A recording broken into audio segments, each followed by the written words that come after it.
ꯊꯥꯏꯅ ꯃꯃꯥꯡꯉꯩ ꯃꯇꯝ ꯑꯃꯗ ꯈꯨꯜ ꯑꯃꯗ ꯃꯆꯤꯟ ꯃꯅꯥꯎ ꯑꯍꯨꯝ ꯂꯩꯔꯝꯃꯤ꯫ ꯃꯌꯥꯝꯕ ꯑꯍꯜ ꯑꯗꯨꯒꯤ ꯃꯃꯤꯡꯅ ꯏꯕꯣꯍꯜ, ꯌꯥꯏꯃ ꯑꯗꯨꯒꯤ ꯃꯃꯤꯡꯅ ꯏꯕꯣꯌꯥꯏ, ꯑꯇꯣꯝꯕ ꯑꯗꯨꯒꯤ ꯃꯃꯤꯡꯅ ꯏꯕꯣꯇꯣꯟ ꯍꯥꯏꯅ ꯀꯧꯔꯝꯃꯤ꯫ ꯃꯆꯤꯟ ꯃꯅꯥꯎ ꯑꯍꯨꯝ ꯑꯗꯨ ꯊꯕꯛ ꯁꯨꯕ ꯅꯣꯝꯕ ꯌꯥꯝꯅ ꯀꯜꯂꯝꯃꯤ꯫ ꯂꯧꯕꯨꯛꯇ ꯃꯇꯝ ꯃꯇꯝꯒꯤ ꯑꯣꯏꯕ ꯃꯅꯥ ꯃꯁꯤꯡ ꯊꯥꯔꯝꯃꯤ꯫ ꯊꯕꯛ ꯁꯨꯅꯅꯕ ꯃꯤꯁꯨ ꯊꯝꯂꯝꯗꯦ, ꯃꯈꯣꯏ ꯑꯍꯨꯝꯅ ꯁꯨꯔꯝꯃꯤ꯫ ꯃꯆꯤꯟ ꯃꯅꯥꯎ ꯑꯍꯨꯝ ꯑꯗꯨ ꯅꯨꯄꯤ ꯊꯤꯔꯦ꯫ ꯏꯕꯣꯍꯜꯒꯤ ꯅꯨꯄꯤꯒꯤ ꯃꯃꯤꯡꯅ ꯁꯅꯥꯔꯩ ꯍꯥꯏꯅ ꯀꯧꯔꯝꯃꯤ꯫ ꯏꯕꯣꯌꯥꯏꯒꯤ ꯅꯨꯄꯤꯒꯤ ꯃꯃꯤꯡꯅ ꯊꯕꯥ, ꯑꯗꯨꯒ ꯏꯕꯣꯇꯣꯟꯒꯤ ꯅꯨꯄꯤꯒꯤ ꯃꯃꯤꯡꯅ ꯑꯁꯪꯕꯤ ꯀꯧꯔꯝꯃꯤ꯫ ꯃꯧ ꯑꯍꯨꯝꯃꯛ ꯌꯥꯝꯅ ꯅꯨꯡꯁꯤꯅꯔꯝꯃꯤ꯫ ꯃꯧ ꯑꯍꯨꯝ ꯑꯗꯨ ꯁꯦꯟ ꯂꯣꯏꯁꯤꯟꯕ ꯌꯥꯝꯅ ꯀꯜꯂꯝꯃꯤ꯫ ꯃꯥꯒꯤ ꯅꯨꯄꯥꯅ ꯁꯤꯟꯅꯕ ꯁꯦꯜꯁꯤꯡ ꯑꯗꯨ ꯃꯈꯣꯏ ꯑꯍꯨꯝꯅ ꯀꯩꯊꯦꯜꯗ ꯆꯠꯇꯨꯅ ꯐꯤꯔꯣꯜ ꯍꯦꯛ ꯍꯦꯛ ꯂꯩꯊꯣꯛꯂꯝꯃꯤ꯫ ꯃꯆꯤꯟ ꯃꯅꯥꯎ ꯑꯍꯨꯝ ꯑꯗꯨ ꯇꯣꯉꯥꯟ ꯆꯥꯅꯔꯝꯃꯤ꯫ ꯃꯆꯤन मनाव अहुमदु लबुक्ता थबक कन्ना सूरी।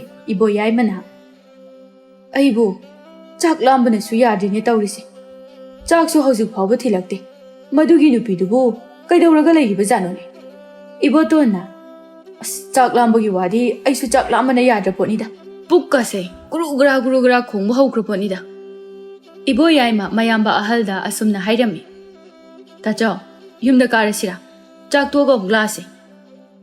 नतै मोहैना चाक थिलक्प्रा ngahakta yengkhisidana yumda mukaradi horen lakpada muktallani ase haiduna machin manaw ahumdu chak thilakpa ngairami mau ahum aduso magi nupagi chak yompuduna laklami ibohalna magi nupida yengduna nupi chak tubu kharangana thonglaga thilakpa yadro inawani se ngasaidagini chak lame haiduna hairibase nupa imungi thabak atay tawringaidane chak thongba hekta thingdoki इनाव याइमना उती असंग थोंगकपनी करी उती असंग थोंगी हाइबा हाउख्रनीदा कदाय अइगी चाकती मचिन मनाव अहुमदो मखोइगी थिलकलिबा चाकतु चारम्मे मौ अहुमदुसु युमदा अमुक चटखिरम्मे मचिन मनाव अहुमदुदी ngaihak पोथारगा थबक सुबा अमुक हौरम्मे मौ अहुमदो वारी सादुना लाई थबाना मखागी हंदक नुंगना लुहोंगपी मौदो मपामदगी सनायाम यावरे हाइना हाइ नुपीदुगी मपामदो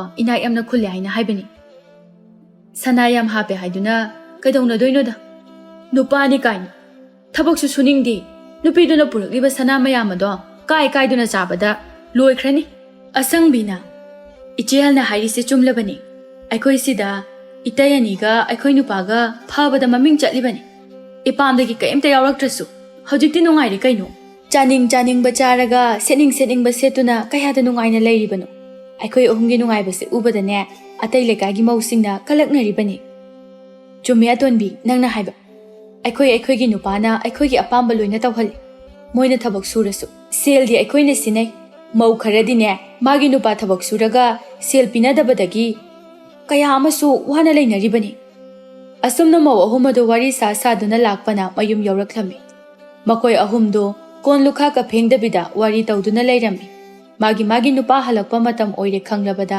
थबक तौरम्मी मचिन मनाव अहुम अदुसु लबुक्तगी वाना कारक्तुना मागी कादा चंगनखि इबोहलना नुपी खोंखुद हामननबा इसिंग असाबा खरा थांगलुदना नुपा चाक थोंबा थेंगी यामनसु इंगबा नते इसिंग इंगबदुना दुम चामथोओ है चाक थोंद्रिङैदा इसिंदु खरा थांगतपदि याबनी फरे इसिंग इंगबना हामलुरगि असे हाइदुना मनिंगथोंग अदुदा थोखि इबोयाइना मागी नुपीदा नुपी अखोइगी खुदसा हामननबा इसिंग अमता लैते नते नंगबो नुमित चुप्पा अमा कैदौरगा लैगे नुपा इमुंगी थबक मयामसे लोइसिलिङैदा इसिंग सोकपगी मतमगा लैते याम कन्ना मम्बसु ओइद्रि तुरेलदगी इसिंग बार्टिन अनिदा लखतपिरु चुओ ओ होय अइ सोरगे इबोयाइदो इसिंग सोकपा चटके इबोतोना मागी नुपीदा नुपी खोंखुद हामननबा इसिंगदी असंगबिना Aima, nupa, aidi kaawidana,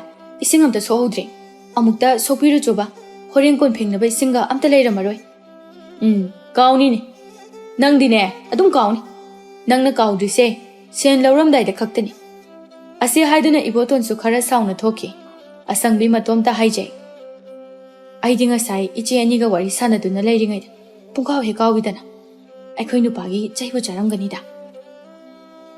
असुमना चाक इसिंग तोकलदुना मागी कादा तुम्बा चंगनरम्मी इबोहलना मागी नुपीदा असुमना हाइरम्मी नुपी मोबाक पिदकसिगा कंकलसिगा अमुक्तदि सुदना मोटपना लोरे लुफक यैरेबा तुम्बदने मंग हागासे अमता नुंगाइत्रे Ho aina hena suninglibani sangdaduna tawribani angang asiga.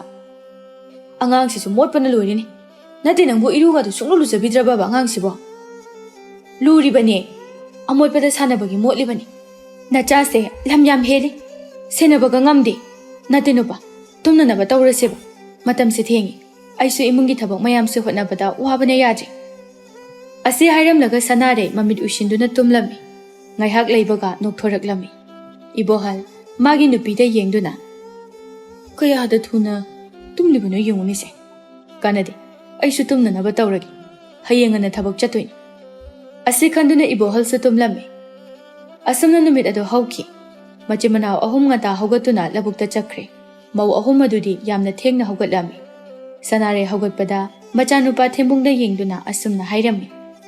Hai, nachinaya sengtoklagane. Ngarang imana nangi charawana naba chak khaambani.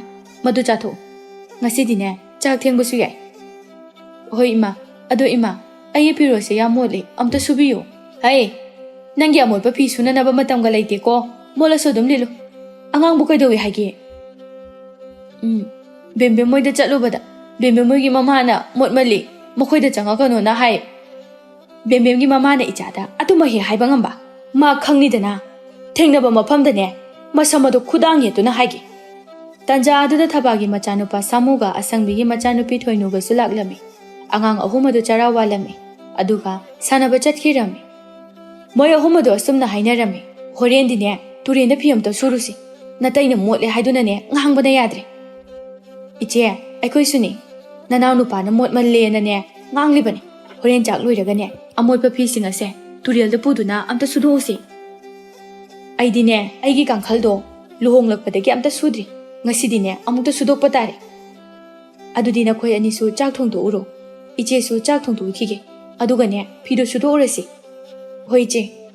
Mau makhoi ahumado magi chakhumda changduna chak thonglami. Chak thongba suloiraduna labukta magi nupagi chak yom thilami. Ngasi chak ngana thilakpa aduda machimanaw ahumadudi yamna ngaklami. Ibo yaimana. Karigino ngasidi chak yamna ngana thilaina. Ngasi sibu kari numino. Ho thabak yamna yami aduna chak singana thindoklaba. Thengkhri phi susurudoribani. Ase haiduna mau ahumadu chatkirami. Mau ahumadu chatkibaga ibo halna manawani bu chak chananaba kaurami. Yaima atomba chak se hana chathoksi laune he. Aduga amuk thabak makha sunanaba. Machil manaw ahumadu urum amada famduna magi chak yomadu chagadabagi hangtoraklami. Ibo halna karino injang sidi mahi ngakta. Iroi bubu yarni tawrisiba. Aikoi injang sisu mahi ngakta ni tawrise. Sibu kamai chaduna tawrisiba. Hey, pangna sananaba pangchada chaba haibaduni. Asi haiduna machimanaw ahumadu chak chaminarami. Mau ahumadu suturialda phi subalaklami. Mau ahumdu ubada atay mau sing ado asumna hainarami. Haima, ngasi sibu kari numino. Makoy mau ahum sina phi subagalai siba. Aduni, kari numino. Aidi ngakpadabuloi. Mau ahumadu su yawraktuna phi sunanaba tawrami. Mau amana mau ahumadu da. Noi ahumbu phi suge hairo. Hoi je phi suge tawbani. Asumna mau ahumadu su phi suba haurami. Makoy phi subagi machumadu ubada atay mau sing ado thuk launare. Mau amana. Nakoy phi dubu suba loiraga tureldaga di thadokanu ko. Karigino iche. Turelda phi thadokpa yadabra. Ataygi yarasune nakoy ahumgi phi dudi turelda thadokpa yaroi. Turelgi isingse thakna janaribani. Atayna thadokpa yaraga aikoina kaigi yaroi. Mau ahum aduga atay leiriba mau sing aduga khatnarami. Mau ahum aduna namduna makoygi firol adu turelda thadoklami. Lampaktani. Angang sing adu lampakta sanarami. Thembunga samuga thoinuga so sanabadu yaurami. Angang amana. Makoy ahumse sanaba yauradi aidi sanaba yauroi. Angang atay so aisu yauroi haiduna hainarami. Angang sing aduna makoy ahumbu sanaba yauhalamde. Machimanaw ahumdo mayumda halaklami. Aduga mama mapada pau tamlami. Macha sing adu sanaba yauhande tabada. Mama ahum adu yamna saurami.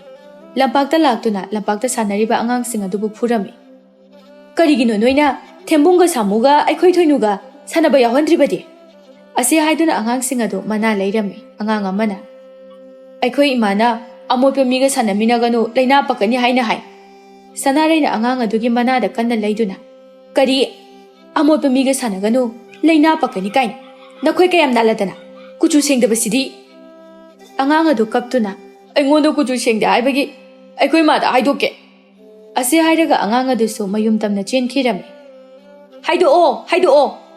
ꯅꯈꯣꯏ ꯅꯃꯥꯗꯨꯅꯦ ꯑꯩꯅ ꯑꯃꯨꯛꯇꯪ ꯁꯝ ꯐꯣꯏꯒꯦ ꯍꯥꯏꯗꯨꯅ ꯉꯥꯏꯔꯛꯂꯤꯕꯁꯦ꯫ ꯑꯁꯪꯕꯤꯅ, ꯏꯆꯦ, ꯌꯨꯝꯗ ꯆꯠꯅꯅꯕ ꯇꯧꯔꯁꯦ꯫ ꯑꯁꯤ ꯍꯥꯏꯗꯨꯅ ꯃꯈꯣꯏ ꯑꯗꯨ ꯌꯨꯝꯗ ꯍꯜꯂꯛꯂꯝꯃꯤ꯫ ꯌꯨꯝ ꯍꯜꯂꯛꯄꯗ ꯃꯧ ꯑꯍꯨꯝ ꯑꯗꯨ ꯄꯨꯟꯁꯤꯟꯗꯨꯅ ꯃꯤꯋꯥ ꯉꯥꯡꯕ ꯍꯧꯔꯝꯃꯤ꯫ ꯅꯨꯃꯤꯠ ꯇꯥꯔꯕꯗ ꯃꯆꯤꯟ ꯃꯅꯥꯎ ꯑꯍꯨꯝ ꯑꯗꯨ ꯂꯧꯕꯨꯛꯇꯒꯤ ꯌꯥꯝꯅ ꯋꯥꯅ ꯍꯜꯂꯛꯂꯝꯃꯤ꯫ ꯃꯈꯣꯏꯅ ꯐꯪꯂꯛꯄ ꯁꯦꯜꯁꯤꯡ ꯑꯗꯨ ꯃꯈꯣꯏꯒꯤ ꯅꯨꯄꯤꯗ ꯄꯤꯁꯜꯂꯝꯃꯤ꯫ ꯅꯨꯄꯤꯁꯤꯡ ꯑꯗꯨꯗꯤ ꯁꯦꯜ ꯐꯪꯕꯗ ꯌꯥꯝꯅ ꯍꯔꯥꯎꯔꯝꯃꯤ꯫ ꯃꯊꯪꯒꯤ ꯅꯨꯃꯤꯠꯇ ꯁꯦꯜꯁꯤꯡ ꯑꯗꯨ ꯄꯨꯗꯨꯅ ꯀꯩꯊꯦꯜꯗ ꯆꯠꯇꯨꯅ ꯐꯤꯔꯣꯜ ꯂꯩꯊꯣꯛꯂꯝꯃꯤ꯫ ꯏꯕꯣꯍꯜꯅ ꯃꯥꯒꯤ ꯅꯨꯄꯤꯗ, ꯀꯗꯥꯏꯗꯒꯤ ꯐꯤꯔꯣꯜꯅꯣ ꯑꯗꯨꯅ? ꯉꯁꯥꯏ ꯀꯩꯊꯦꯜ ꯆꯠꯂꯒ ꯂꯩꯔꯨꯕꯅꯤ, ꯐꯖꯗ꯭ꯔꯥ? ꯉꯔꯥꯡ ꯑꯩꯅ ꯅꯪꯉꯣꯟꯗ ꯄꯤꯕ ꯁꯦꯜꯗꯨꯗꯤ ꯀꯌꯥ ꯂꯩꯔꯤ? ꯑꯝꯇ ꯂꯩꯇ꯭ꯔꯦꯗ꯫ ꯏꯆꯥꯅꯨꯄꯥꯒꯤꯁꯨ ꯐꯤꯔꯣꯜ ꯂꯩꯇ꯭ꯔꯦꯅꯅꯦ ꯐꯨꯔꯤꯠ ꯑꯃꯒ ꯈꯣꯡꯒ꯭ꯔꯥꯎ ꯑꯃꯒ ꯂꯩꯕꯤꯔꯛꯑꯦ꯫ ꯑꯩꯒꯤ ꯐꯤꯔꯣꯜ ꯈꯔꯒ ꯂꯩꯕꯗ ꯂꯣꯏꯅ ꯂꯣꯏꯔꯦꯗ꯫ ꯏꯕꯣꯍꯜ ꯃꯀꯣꯛ ꯄꯥꯏꯗꯨꯅ, ꯀꯔꯤ ꯍꯥꯏꯕ? ꯑꯗꯨꯛ ꯌꯥꯝꯕ ꯁꯦꯜ ꯑꯗꯨꯕꯨ ꯑꯃꯠꯇ ꯂꯩꯇ꯭ꯔꯦ ꯍꯥꯏꯕ? ꯀꯩꯅꯣ?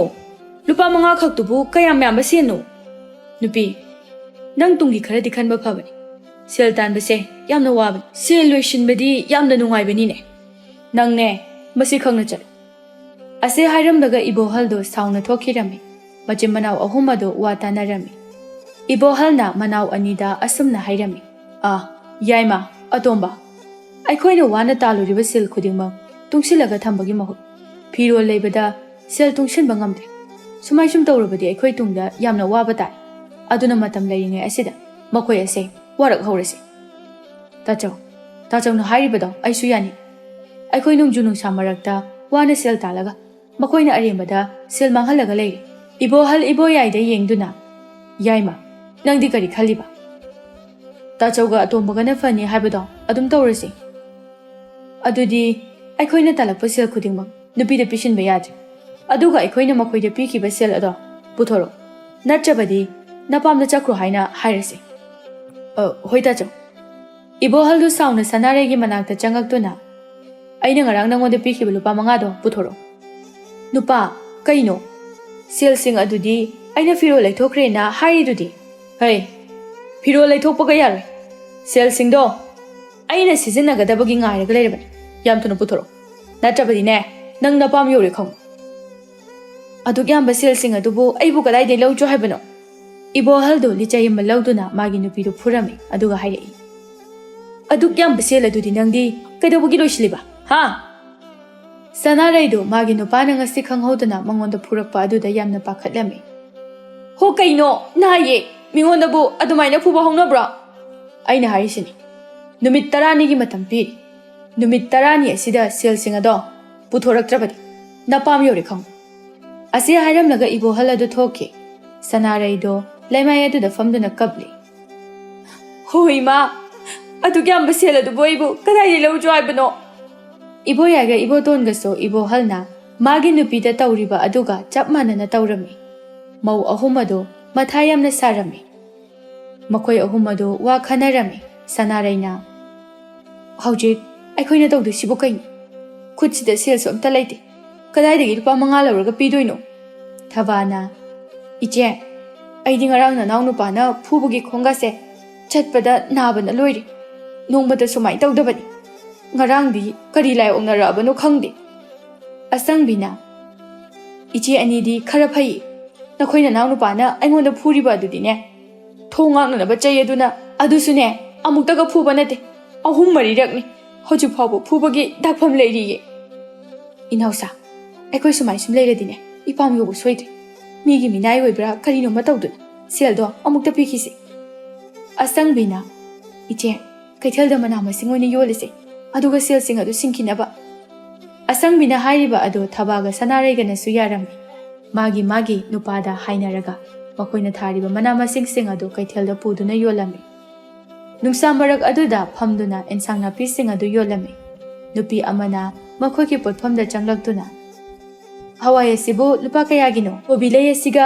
ꯍꯋꯥꯏ ꯑꯁꯤꯒ ꯂꯧꯒꯦ꯫ ꯍꯣꯏ, ꯂꯧꯑꯣ꯫ ꯍꯋꯥꯏꯒ ꯀꯣꯕꯤ ꯂꯩ ꯑꯗꯨꯒ ꯌꯣꯝꯁꯤꯟꯗꯨꯅ ꯅꯨꯄꯤ ꯑꯗꯨꯗ ꯄꯤꯔꯝꯃꯤ꯫ नुपी अदुसु सेल अदु पिरमलगा चटख्रे मौ अहुम अदुसु हौजिक्ति सेल तानबगी अवाबदु खंगलक्लमी मखोइना अरेंबदा सेल लोइसिलुबा अदु हौजिक्तदा पामुरक्लमी मखोइ अहुमदु यामना वाना सेलदु तालमी मौ अहुम अदु असुमना हाइनारमी सेल तानबसे याम वाइ अदुना इनाउसा अरेंबदा सेल मांगहनबगी थबक असे अमुक हन्ना तौरगुमसिको इचेना हाइबा अचुम्बनी अखोइ अहुमना सेल लोइसनबता नतन मीगी मिवा ngangnaduna arembada matamsu khayada manghaluraba ngasidi aikhoi manghankiba matam pumnamak ado phamure sidagidi aikhoi su kaithelda thoktuna mana masing yonduna sel talase asumna maw ahum adu gyan tarami maw ahum adu magi nupada sel sing adu pirami aduga makhata na kaithelda chattuna insang yonge haina su hairami maw ahum adu gi waduda nupa ahum adu na su yarami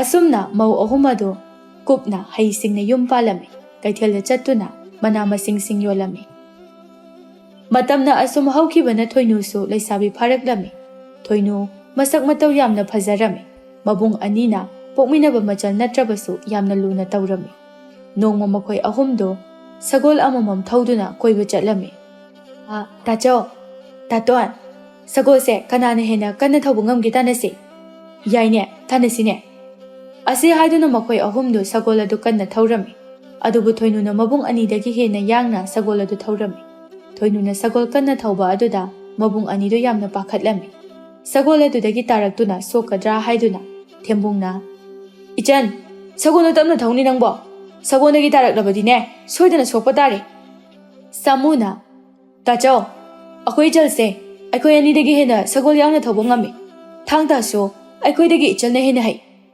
Samo, ichalse sagol thawduna chakre magi matungda tanasi ase haiduna thembunga samuga su sagol adu kanna thawduna machanbu tanaraklami machin manau ahumdo mayumda halaklami thoinuna tachao horendi patanga phause ichalbu nga chaningbrane chaningde da tachao nga phaningbai wani tanja aduda asangbido thorei nakoi ahumbu kadaida chatluino matamnaga matam phattabasida Samuna Indomcha Ichalna koiruse haidana koiba chalubane ado indomcha kainjang thongge nang khurana ne nga leri ena nga thonge haiba hauni adudi hoi nachalga punna ne chaminaru indomcha ne chak thibirage hoi indomcha asangbido imungda changki machinmanau ahum aduso imungda changaktuna nok tuna chak chaminarami asangbina thoinu kondo phengto amu Ima kaithel chaluge ko thoinu sugatuna as ima ai kon pheng baga ngamoi ko hai nang se nupi ni he asuk amna tan basi bukari no thembungna indomcha yani samuga ibani phenge akoi jaldi cha khaktane cha batan daba thabak to budi ne yam tan bani thoinu paiduna is aibu thabak to bata likaina ta chauga ta tongagi amoba phi singado kanana subi aina subi bana tro aina tale hairabadi mathangdagi dine nogi amoba phi ro singado amata suaina hairakpa yaroi samuna noklaga ichan ta chauna haibani ko aidi ichan tali haide ko aduna aigi amoba phi roldi nangna dum suba taba yare loi khange ase hairaga thoinu du sauna hokatuna chatki thoinu gi mataudu uraga makhoi pulap noklami thoinu so mabung anigi matung inaduna thangta tamba chatlami thangta tambiriba oja aduna so thoinu bu yamna thagatlami makhoina khutlai tamliba aduda lebak adugi Rajkumar athaubu su yaurami Rajkumar athaubana thoinu bu pamjarami adubu haina naba tanjadi phanglamde nongma thoinu matomta laklami Rajkumar thaubu so magi tanja adu lauduna phongtok horage haina khalami Rajkumar thauba ado thoinu gi manakta laktuna thoinu da asumna hairami thoinu aise nangonda wa amta hayi khalakli base yamna kui haina nabigi tanja phangdabadagi asum leirakpani Rajkumar na hainingdibado chingnaba leitane hekta haibi thoinu aina nangbu nungsi jaruri nangbu igi oirige haina aidi lepkre Rajkumar na haibiribado aigi oinadi laibak yamna phabani adubu Rajkumar aidi Rajkumar gini haibada matik yamna chade thoinu nangodagi hena matik chabi ama amu leirangani haiba ai thajade nahakna yarabadi aikoi ani luhongnaba ꯅꯍꯥꯛꯀꯤ ꯌꯨꯝꯗ ꯏꯄꯥ ꯅꯤꯡꯊꯧ ꯊꯥꯖꯔꯛꯀꯦ꯫ ꯅꯠꯇꯦ ꯔꯥꯖꯀꯨꯃꯥꯔ, ꯃꯗꯨꯒꯤ ꯃꯇꯝ ꯌꯥꯝꯅ ꯋꯥꯠꯂꯤ꯫ ꯅꯨꯃꯤꯠ ꯑꯁꯤꯗꯒꯤ ꯔꯥꯖꯀꯨꯃꯥꯔꯒ ꯊꯣꯏꯅꯨꯒꯁꯨ ꯅꯨꯡꯁꯤꯅꯔꯝꯃꯤ꯫ ꯃꯕꯨꯡ ꯑꯅꯤꯗꯨꯁꯨ ꯃꯈꯣꯏꯒꯤ ꯃꯆꯟ ꯊꯣꯏꯅꯨꯒ ꯔꯥꯖꯀꯨꯃꯥꯔꯒ ꯃꯔꯤ ꯂꯩꯅꯩ ꯍꯥꯏꯕ ꯈꯪꯂꯝꯃꯤ, ꯑꯗꯨꯕꯨ ꯈꯪꯗꯕ ꯁꯥꯗꯨꯅ ꯂꯩꯔꯝꯃꯤ꯫ ꯁꯣꯝꯗꯅ ꯍꯤꯡꯆꯥꯕ ꯂꯩꯕꯥꯛꯇꯒꯤ ꯍꯤꯡꯆꯥꯕꯤ ꯈꯔ ꯇꯥꯏꯕꯪ ꯃꯤꯒꯤ ꯂꯩꯐꯝꯗ ꯃꯤ ꯆꯥꯕ ꯂꯥꯛꯂꯝꯃꯤ꯫ ꯍꯤꯡꯆꯥꯕꯤ ꯑꯃꯅ, "ꯏꯇꯥ ꯍꯤꯡꯆꯥꯕꯤ, ꯃꯐꯝ ꯑꯁꯤꯗ ꯃꯇꯝ ꯈꯔ ꯂꯩꯗꯨꯅ ꯑꯔꯥꯛꯄ ꯇꯥꯏꯕꯪ ꯃꯤ ꯐꯥꯗꯨꯅ ꯑꯩꯈꯣꯏꯒꯤ ꯆꯤꯟꯖꯥꯛ ꯑꯣꯏꯔꯁꯦ." ꯑꯇꯩ ꯍꯤꯡꯆꯥꯕꯤꯁꯤꯡ ꯑꯗꯨ ꯌꯥꯔꯝꯃꯤ꯫ ꯍꯤꯡꯆꯥꯕꯤꯁꯤꯡ ꯑꯗꯨꯅ ꯑꯗꯨꯝꯅ ꯋꯥꯔꯤ ꯁꯥꯔꯤꯉꯩ ꯅꯨꯄꯥ ꯑꯅꯤ ꯎꯃꯪꯗ ꯎ ꯌꯥꯟꯕ ꯂꯥꯛꯂꯝꯃꯤ꯫ ꯅꯨꯄꯥ ꯑꯅꯤꯗꯨ ꯎꯕꯗ ꯍꯤꯡꯆꯥꯕꯤꯁꯤꯡ ꯑꯗꯨ ꯃꯇꯤꯟ ꯌꯣꯠꯂꯝꯃꯤ꯫ "ꯏꯇꯥ ꯍꯤꯡꯆꯥꯕꯤ, ꯇꯨ ꯇꯥꯏꯕꯪ ꯃꯤ ꯑꯅꯤ ꯂꯥꯛꯂꯤꯕꯁꯦ ꯎꯔꯕ꯭ꯔꯥ?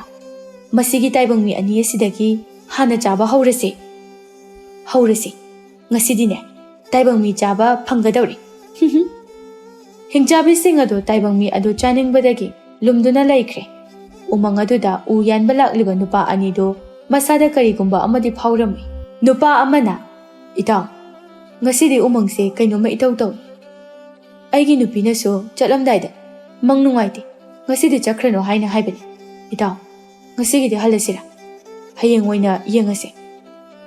"ꯏꯇꯥꯎ, ꯀꯩꯅꯣ ꯑꯁꯨꯛ ꯂꯥꯞꯅ ꯂꯥꯛꯂꯒ ꯎ ꯌꯥꯟꯗꯕꯤ ꯍꯜꯂꯁꯦ ꯍꯥꯏꯔꯤꯁꯤꯕꯣ? ꯀꯩꯁꯨ ꯇꯧꯔꯣꯏꯁꯦ, ꯑꯩ ꯌꯥꯎꯔꯤꯁꯤꯗꯤ." ꯑꯁꯤ ꯍꯥꯏꯗꯨꯅ ꯃꯈꯣꯏ ꯑꯅꯤꯗꯨ ꯎꯃꯪ ꯃꯅꯨꯡ ꯑꯗꯨꯗ ꯆꯪꯂꯛꯇꯨꯅ ꯍꯤꯡꯆꯥꯕꯤꯁꯤꯡ ꯑꯗꯨ ꯅꯨꯄꯥ ꯑꯅꯤꯒꯤ ꯃꯃꯥꯡ ꯑꯗꯨꯗ ꯂꯦꯞꯁꯤꯜꯂꯛꯂꯝꯃꯤ꯫ ꯅꯨꯄꯥ ꯑꯅꯤꯗꯨꯗꯤ ꯍꯤꯡꯆꯥꯕꯤ ꯃꯔꯤꯗꯨ ꯎꯕꯗ ꯀꯤꯕꯅ ꯂꯣꯏꯔꯝꯃꯤ꯫ ꯅꯨꯄꯥ ꯑꯅꯤꯗꯨ ꯃꯈꯣꯏꯕꯨ ꯀꯟꯕꯤꯅꯕ ꯀꯟꯅ ꯀꯟꯅ ꯂꯥꯎꯔꯝꯃꯤ, ꯑꯗꯨꯕꯨ ꯀꯅꯥꯝꯇ ꯇꯥꯔꯝꯗꯦ꯫ ꯍꯤꯡꯆꯥꯕꯤꯁꯤꯡ ꯑꯗꯨꯅ ꯅꯨꯄꯥ ꯑꯅꯤꯗꯨꯕꯨ ꯆꯥꯔꯝꯃꯤ꯫ ꯎꯃꯪꯗ ꯂꯥꯛꯄ ꯈꯨꯗꯤꯡꯃꯛ ꯍꯤꯡꯆꯥꯕꯤꯁꯤꯡ ꯑꯗꯨꯅ ꯆꯥꯔꯝꯃꯤ, ꯑꯗꯨꯅ ꯂꯩꯄꯥꯛ ꯑꯗꯨꯗ ꯃꯤ ꯌꯥꯝꯅ ꯃꯥꯡꯂꯝꯃꯤ꯫ ꯏꯈꯪ ꯈꯪꯍꯧꯗꯅ ꯂꯩꯄꯥꯛ ꯑꯗꯨꯗ ꯃꯤ ꯃꯥꯡꯕꯒꯤ ꯄꯥꯎ ꯇꯥꯕ ꯑꯗꯨꯗ ꯂꯩꯄꯥꯛ ꯃꯤꯌꯥꯝ ꯑꯗꯨ ꯌꯥꯝꯅ ꯄꯥꯈꯠꯅꯔꯝꯃꯤ꯫ ꯅꯤꯡꯊꯧꯅ, "ꯃꯟꯇ꯭ꯔꯤ, ꯂꯩꯕꯥꯛ ꯑꯁꯤꯗ ꯍꯟꯗꯛ ꯈꯪꯍꯧꯗꯅ ꯃꯤ ꯃꯥꯡꯕꯒꯤ ꯄꯥꯎ ꯂꯥꯛꯂꯤꯕꯁꯦ ꯃꯁꯤꯡ ꯌꯥꯝꯂꯤ꯫ ꯃꯇꯧ ꯀꯔꯝꯅ ꯃꯥꯡꯂꯤꯕꯅꯣ ꯍꯥꯏꯕꯗꯣ ꯊꯤꯒꯠꯂꯨ." "ꯐꯒꯅꯤ ꯏꯅꯤꯡꯊꯧ, ꯅꯅꯥꯏ ꯊꯤꯒꯠꯆꯒꯦ꯫ ꯑꯗꯨꯒ ꯃꯟꯇ꯭ꯔꯤ, ꯃꯇꯝ ꯈꯔꯗꯤ ꯆꯦꯛꯁꯤꯟꯅ ꯌꯨꯝ ꯌꯨꯝꯗ ꯂꯩꯅꯅꯕ ꯁꯒꯣꯜ ꯄꯥꯎꯖꯦꯜ ꯆꯠꯍꯜꯂꯨ." "ꯐꯒꯅꯤ ꯏꯅꯤꯡꯊꯧ." ꯑꯁꯨꯝꯅ ꯅꯤꯡꯊꯧꯒꯤ ꯌꯥꯊꯪ ꯃꯇꯨꯡ ꯏꯟꯅ ꯂꯩꯕꯥꯛ ꯁꯤꯟꯕ ꯊꯨꯡꯅ ꯁꯒꯣꯜ ꯄꯥꯎꯖꯦꯜ ꯆꯠꯍꯜꯂꯝꯃꯤ꯫ ꯄꯥꯎ ꯑꯗꯨ ꯁꯅꯥꯔꯩ ꯍꯣꯏꯁꯨ ꯇꯥꯔꯝꯃꯤ꯫ ꯁꯅꯥꯔꯩꯅ, "ꯊꯦꯝꯕꯨꯡꯒ ꯁꯥꯃꯨꯒ ꯑꯩꯈꯣꯏ ꯊꯣꯏꯅꯨꯒꯗꯨꯕꯨ ꯀꯗꯥꯏꯗ ꯑꯃꯨꯛ ꯆꯠꯈ꯭ꯔꯕꯖꯥꯠꯅꯣ? ꯂꯩꯕꯥꯛꯁꯦ ꯀꯩꯅꯣꯝꯃ ꯁꯣꯏꯗꯅ ꯇꯧꯗꯣꯔꯤꯀꯣ." ꯊꯕꯥꯅ, "ꯏꯆꯦ, ꯑꯉꯥꯡꯁꯤꯡꯗꯣ ꯇꯨꯔꯦꯟꯗ ꯁꯒꯣꯜ ꯏꯔꯨꯂꯨꯅꯤ ꯍꯥꯏꯔꯝꯕꯅꯤ." ꯇꯟꯖꯥꯗꯨꯗ ꯑꯁꯪꯕꯤꯗꯨ ꯊꯣꯡꯒꯥꯜꯂꯣꯝꯗꯒꯤ ꯆꯪꯂꯛꯇꯨꯅ ꯑꯁꯨꯝꯅ ꯍꯥꯏꯔꯝꯃꯤ, "ꯏꯆꯦ, ꯃꯈꯥꯒꯤ ꯑꯉꯧꯗꯣ ꯉꯔꯥꯡ ꯎꯃꯪꯗ ꯆꯠꯈꯤꯕꯗꯒꯤ ꯍꯜꯂꯛꯇ꯭ꯔꯦ ꯍꯥꯏꯅ ꯍꯥꯏꯌꯦ." "ꯀꯔꯤꯅꯣꯅꯦ ꯂꯩꯕꯥꯛ ꯑꯁꯤꯗ ꯇꯧꯔꯤꯁꯤꯕꯣ? ꯅꯣꯡꯃ ꯀꯥꯡꯗꯅ ꯃꯤ ꯃꯥꯡꯂꯤꯕꯁꯤꯕꯨ, ꯅꯠꯇꯦ, ꯑꯩꯈꯣꯏ ꯂꯩꯕꯥꯛ ꯑꯁꯤꯕꯨ ꯃꯣꯏꯒꯤ ꯍꯤꯡꯆꯥꯕ ꯍꯤꯡꯆꯥꯕꯤꯒ ꯍꯥꯏꯕꯗꯨꯕꯨ ꯂꯩꯔꯕ ꯖꯥꯠꯂꯥ ꯍꯥꯏꯕꯅꯤꯗ꯫ ꯍꯧꯖꯤꯛ ꯃꯇꯝꯁꯤꯗꯕꯨ ꯀꯗꯥꯏꯗꯒꯤ ꯍꯤꯡꯆꯥꯕ ꯍꯤꯡꯆꯥꯕꯤꯅꯣꯗ ꯏꯆꯦꯁꯤꯁꯨ." "ꯍꯩ, ꯃꯥꯡꯈꯤꯕ ꯃꯤ ꯑꯌꯥꯝꯕ ꯎꯃꯪꯗ ꯆꯠꯄꯗ ꯃꯥꯡꯕꯅꯤ." "ꯅꯠꯇꯦ ꯏꯆꯦ, ꯎꯃꯪꯗ ꯁꯥ ꯀꯩꯒ ꯂꯩꯔꯕ ꯖꯥꯠꯂꯣ?" ꯃꯧ ꯑꯍꯨꯝ ꯑꯗꯨ ꯑꯗꯨꯝꯅ ꯋꯥꯔꯤ ꯁꯥꯗꯨꯅ ꯂꯩꯔꯤꯉꯩ ꯊꯣꯏꯅꯨꯁꯨ ꯃꯕꯨꯡ ꯑꯅꯤꯒ ꯅꯣꯛ ꯅꯣꯛꯇꯨꯅ ꯂꯥꯛꯂꯝꯃꯤ꯫ ꯃꯆꯥꯁꯤꯡꯅ ꯅꯣꯛꯇꯨꯅ ꯂꯥꯛꯄꯗꯨ ꯎꯕꯗ, "ꯑꯁꯨꯛ ꯂꯨꯔꯕ ꯃꯇꯝ ꯑꯁꯤꯗ ꯅꯈꯣꯏ ꯑꯍꯨꯝꯅ ꯅꯌꯥ ꯍꯤꯒꯠꯂꯤꯕꯗꯨꯕꯨ ꯀꯔꯤꯒꯤꯅꯣ? ꯅꯤꯡꯊꯧꯅ ꯆꯦꯛꯁꯤꯟꯅ ꯂꯩꯅꯅꯕ ꯁꯒꯣꯜ ꯄꯥꯎꯖꯦꯜ ꯊꯥꯔꯛꯂꯤꯕꯗꯨꯕꯨ ꯅꯈꯣꯏꯕꯨ ꯑꯃꯠꯇ ꯇꯥꯍꯧꯗ꯭ꯔꯕꯔꯣ?" ꯊꯕꯥꯅ, "ꯅꯈꯣꯏ ꯑꯍꯨꯝꯅꯦ ꯉꯁꯤꯗꯒꯤ ꯌꯨꯝꯗꯒꯤ ꯃꯄꯥꯟ ꯊꯣꯛꯄꯒ ꯑꯃꯠꯇ ꯌꯥꯔꯔꯣꯏ." ꯊꯣꯏꯅꯨꯅ, "ꯏꯃꯥꯕꯣ, ꯑꯩꯈꯣꯏꯗꯕꯨ ꯀꯅꯥꯅ ꯀꯩꯗꯧꯗꯣꯏꯅꯣ?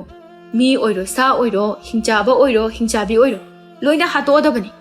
"ꯍꯩ, ꯐꯥꯒꯤ ꯇꯧꯕꯒꯤ ꯃꯇꯝ ꯅꯠꯇꯦ, ꯅꯨꯃꯤꯠ ꯇꯥꯒꯗꯧꯔꯕꯅꯤ, ꯌꯨꯝꯗ ꯂꯦꯡꯗꯅ ꯂꯩꯔꯣꯀꯣ."